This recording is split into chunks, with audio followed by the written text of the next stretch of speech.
ایک اور اثر ہے، وہ حسن راوی ہیں، وہ کہتے ہیں کہ ما انزل اللہ آیۃ الا وهو یحب ان یعلم فیما انزلت وما اراد بها۔ یہ وہی بات بیان کر رہے ہیں کہ اللہ تعالیٰ نے قرآن اتارا ہے تو لوگوں کے سمجھنے کے لیے اتارا، ان کی ہدایت کے لیے، ہدایت کے لیے اتارا، اور تو اللہ تعالیٰ یہ چاہتے ہیں، وہ مطلوب ہے کہ جو اہل علم ہیں، علماء ہیں، ہر آدمی کی ذمہ داری اللہ تعالیٰ نے اس طرح نہیں ڈالی، آگے آثار میں یہ واضح ہو جائے گا، لیکن وہ اللہ نے اتاری اس لیے ہے کہ لوگوں میں سے جو لوگ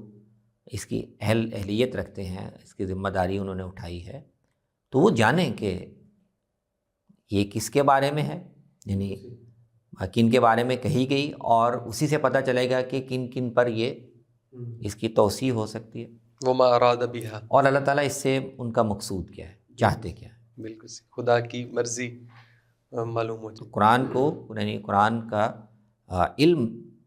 اور اس کی مراد اور مدعا کا علم، یہ لوگوں کو، اہل علم کو حاصل ہو،